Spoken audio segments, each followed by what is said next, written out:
Amis fidèles téléspectateurs, bonjour et bienvenue dans l'émission Un talent, un métier. Aujourd'hui, nous sommes dans l'arrondissement numéro 1, Emery Patrice Lumumba, découvrir un sculpteur hors pair.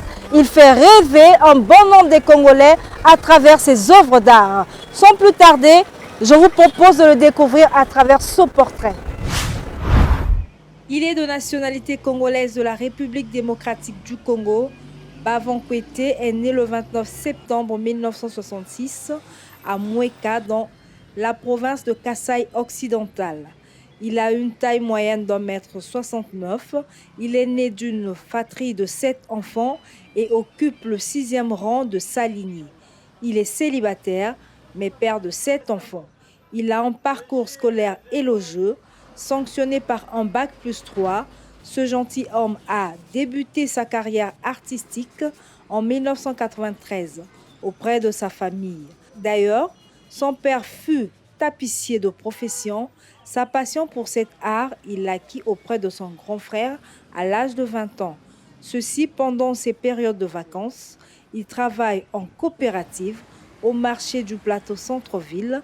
Avec 61 membres, il est le maître des lieux. Nous sommes au marché Plateau, là où évolue le président de ce site, M. Bavon, pour un entretien suivant. Bonjour M. Bavon. Bonjour Madame la journaliste. Alors dites-moi, que représente la sculpture pour vous? La sculpture d'abord représente la beauté. La beauté et la sculpture pour nous, c'est un métier. C'est toute une vie pour nous. Alors comment est-ce que vous avez appris cela et c'était en quelle année? D'abord, je suis né d'une famille des artistes. J'ai trouvé l'art. J'ai mangé l'art. J'ai continué avant même la formation. J'ai appris à partir de mon père. Et c'était en quelle année? Comme je viens de le dire, je suis né dans l'art, mais ça, chez nous, quand vous êtes né, bien que vous étudiez, vous êtes toujours attaché à côté de votre parent pour vous montrer l'art, comment apprendre aussi l'art. D'un côté, vous étudiez, de l'autre côté, vous apprenez aussi l'art parce que ça va vous accompagner partout. Et qu'est-ce qui a changé en vous en pratiquant ce métier? D'abord la fierté. Parce que prendre un morceau d'arbre et le transformer, prendre les raffias, les transformer en habits, c'est d'abord un métier noble et de fierté. Voilà. Vos sculptures ont une référence historique? Bien sûr. Dans l'art, nous avons deux sortes de domaines. Nous avons d'un côté des pièces ou des objets qui représentent les tribus ou les patois. À travers leur à travers leur mode de vie, leur culture et tout. C'est à travers ces pièces. C'est par exemple une pièce teke ou quel genre de patois. Si vous voyez la pièce, vous voyez que c'est la tribu à travers leur mode de vie. Pourquoi la sculpture vous intéresse tant? D'abord la sculpture, comme je venais de le dire, c'est un noble métier. Ça vous expose au monde. Vous êtes, parce que dans le monde entier, quel que soit le niveau de vie, tout homme a besoin d'un objet d'art pour embellir sa maison. Et c'est beaucoup de choses à commenter sur l'art. L'art est bon. L'art est bon. L'art est bon. Est-ce que vous avez quel genre de clients? Est-ce que ce sont nos compatriotes ou soit plus des étrangers qui achètent vos objets ou bien ce sont nos compatriotes qui s'intéressent plus? Madame, dans les temps, c'était des étrangers, des expatriés qui venaient nous acheter. Mais depuis lors, comme vous le savez, nous avions commencé avec, depuis la Covid, nous avons et tout ce qui se passe dans le monde, ça n'épargne personne. Mais aujourd'hui, nos clients, ce sont nos propres frères. La plupart sont nos frères, nos propres frères congolais. Selon vous, quelles sont les qualités indispensables pour exercer ce métier? Comme tout autre métier, la qualité d'abord, il faut la formation. Quand tu n'es pas informé, comment tu peux savoir? Mais nous avons une difficulté à l'heure actuelle, comme nous avons des difficultés au niveau des ventes, il n'y a plus de jeunes qui veulent apprendre.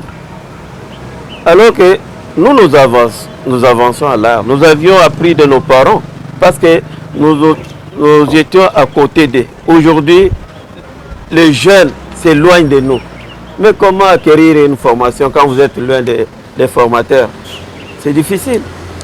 Quels sont les types de travaux que vous réalisez? Ici, dans l'art que nous faisons ici, nous avons le coulage de bronze, nous avons les sculptures sur les bois, et c'est ça. Et où est-ce que vous fabriquez ça? Où est-ce que vous fabriquez cela? La fabrication ici, c'est un lieu commercial d'exposition. Parce que on ne peut pas... Nous nous approchons de la forêt où on peut trouver quelque chose pour fabriquer les bois. Nous travaillons sur les bois. En plein air comme ça, on ne peut pas avoir les bois. Et ce n'est pas toutes sortes de bois, mais nous avons des bois spécifiques pour travailler, pour la sculpture. Quels sont les aspects que vous préférez dans le domaine de la sculpture? Les deux. Je vous ai dit, nous avons des sortes de sculptures sur les bois, sur les bronzes.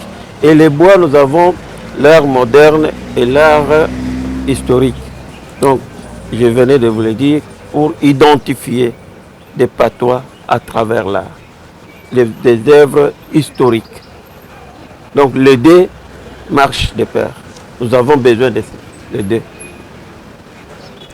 Travaillez-vous sur commande ou soit ce sont des clients qui viennent vous donner des thèmes à réaliser?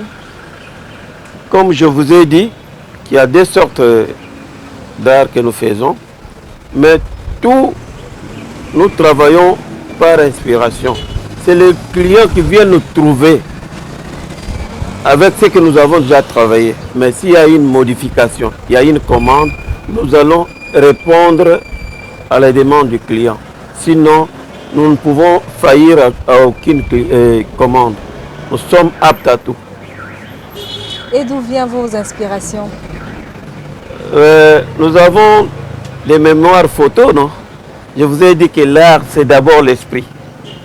L'art, c'est l'esprit, l'art, c'est l'amour du travail. Quand vous avez l'amour du travail, vous pouvez beaucoup créer. Parce que c'est comme l'école. Vous commencez, vous montez l'échéant. Alors, c'est comme ça. Donc, l'art, c'est dans l'esprit. Vous pouvez aussi nous expliquer parmi ces objets, vous allez nous expliquer quel est le rôle que ça joue, c'est quoi son importance dans la vie de l'homme. D'accord.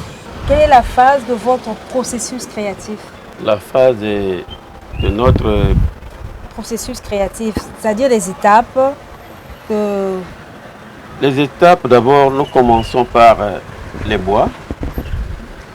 Nous coupons les bois. Ce n'est pas n'importe quel bois. Nous avons des bois qui nécessitent des fabrications de chacun des objets. Donc, nous avons l'arbre. Oui. D'abord, en moyenne, nous avons des instruments de travail, des ciseaux et tout consort. De l'arbre, nous avons les crayons. Nous traçons les dessins. On commence à sculpter. Donc, pour être un sculpteur, il faut être aussi un dessinateur. Dessinateur n'est pas sculpteur. Tu peux être dessinateur, mais tu ne sais pas sculpter le bois. Mais il faut l'aider. Pour un artiste, d'abord, c'est notre dessin, c'est un dessin d'esprit. L'artiste voit, transmet à l'esprit comment ça produit. Mais là, nous voyons des colliers, tout Tout à l'heure, vous avez dit qu'il y a deux processus. Bien. Il y a le domaine spirituel, il y a aussi le domaine... L'autre domaine, c'était quoi? Il y a moderne, on appelle l'art moderne. L'art moderne. Alors, dites-nous, ce médaille représente quoi exactement? Ici, d'abord, ce sont des pierres. Oui. Ça, ce sont des pierres. La pierre qu'on appelle la malachite. Et ça, s'est transformé. Comme toute autre pierre, c'est une pierre brute, mais là, les autres pierres, on les travaille. Dites-moi un peu, Oui. ce collier représente quoi? Le collier, C'est fait à base de quelle pierre? Et ça joue quel rôle? la pierre, c'est la malachite. Quel rôle? Nous sommes dans l'art. L'objectif principal de l'art, c'est décorer la personne, la rendre belle. Voilà. Comme collier, vous savez, c'est attaché au cou pour que le cou ne soit pas sans forme. C'est rendre le cou forme. Quand vous portez, vous mettez ce collier, ça rend quand même, ça change de donne. La couleur aussi. Et c'est une bonne chose. Parlons du domaine spirituel, ça joue quel rôle? Du domaine spirituel, vous savez que c'est une pierre. Une pierre, il y a certaines pierres qui font face à certaines choses. Donc ça protège, ça donne aussi une chance. Quand vous la portez, ça protège aussi contre certains esprits, quoi. Alors sinon, c'est comme ça. Ça, c'est la malachite, purement congolais. Y a-t-il un message ou un récit vous souhaitez transmettre à travers la statuette, cette statuette-là? Bien sûr, cette statuette, c'est une statuette qu'on appelle les penseurs. Les penseurs du chef de famille, les penseurs du chef à tous les niveaux. Parce que tout chef, tout responsable doit penser comment il a passé le passé, comment est son présent et son futur, dans ce qu'il gère. C'est ça, en tant qu'Africain, cette pièce représente un chef pensant pour sa gestion. D'accord. Vous nous avez expliqué le rôle que joue la pierre malachite. Oui. Il y a aussi cette pierre-là. Cette pierre s'appelle l'hématite. Alors, l'hématite, c'est une pierre importée qui n'est pas congolaise. Ça joue aussi, vous voyez, comme nous sommes dans les domaines d'art, l'art d'abord c'est la beauté. L'art d'abord c'est la décoration. Et nous ne faisons pas que l'art congolais, nous associons aussi ce qui vient d'ailleurs. Mais comme ça, le collier là n'est pas congolais. Mais ça nous l'édifie aussi pour associer aussi la main d'une autre personne. Voilà, c'est hématite. Mais dites-moi un peu, Oui. par rapport à ce que vous faites là, Oui. qu'est-ce que vous avez déjà eu à bénéficier ou soit ce qui vous a déjà marqué dans ce métier? Quels sont les souvenirs, les bons souvenirs que vous avez déjà eu à travers ce métier? Madame, comme je vous l'ai dit, ce métier, c'est un métier meilleur. Un bon métier. À travers ce métier, nous sommes des parents. À travers ce métier, à bientôt nous préparons la rentrée scolaire, n'est-ce pas? C'est en fonction de ces métiers que nous les préparons. Donc, nous avons des enfants qui sont placés dans tous les cycles et nous sommes devenus des responsables au niveau des familles. Quand je parle d'une famille africaine. Mes enfants, mes neveux, tous frères et sœurs, voilà. C'est à travers ces métiers que je parviens à faire face. Donc si je comprends bien, vous arrivez à joindre les deux bouts du mois à travers ce métier. Oui. Donc c'est vraiment rentable. Je vous ai dit que dans le temps, c'était un métier très rentable. Actuellement, nous avons beaucoup trop de difficultés. Vous savez, comme je vous ai dit, même à partir de ça, nous n'avons plus de jeunes qui veulent même apprendre. Nous passons des moments maintenant critiques. Mais c'était un métier noble que nous avions choisi. Et c'est dû à quoi? Pourquoi les gens ne veulent pas apprendre ce métier? C'est dû à quoi? Parce Madame, que pour apprendre, je ne vois pas, c'est pas du fait que le pays est en baisse que les jeunes vont refuser d'apprendre. Madame, apprendre un métier, c'est d'abord l'amour, avoir l'ambition et l'amour d'apprendre ce métier. Moi, je le fais parce que je l'aime, mais l'autre ne l'aime pas. Nous faisons de tous nos mieux pour associer surtout les jeunes, pour qu'ils s'approchent de nous et apprendre.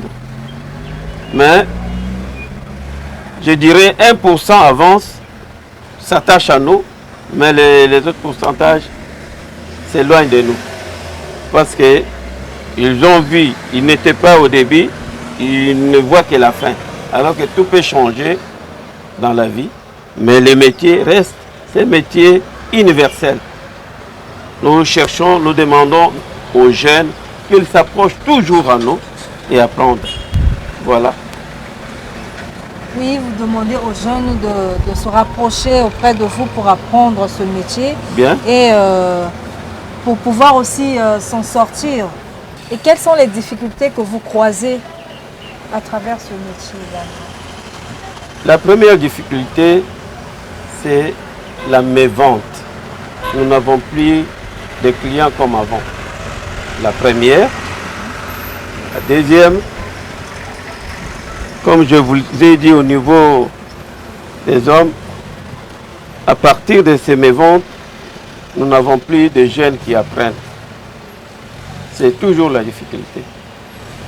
La troisième difficulté, quand vous ne vendez pas, il y a des fois, nous faisons les pieds, et sans compter les difficultés sociales. Voilà, elles sont énormes. Quels sont vos projets d'avenir? Les projets d'avenir, nous voulons premièrement que les activités reprennent. Quand il y a des activités, il y a aussi des demandes. Je sais que les gens possèdent des commandes, mais la commande doit être financée. Mais je sais que nous sommes des chrétiens, nous prions.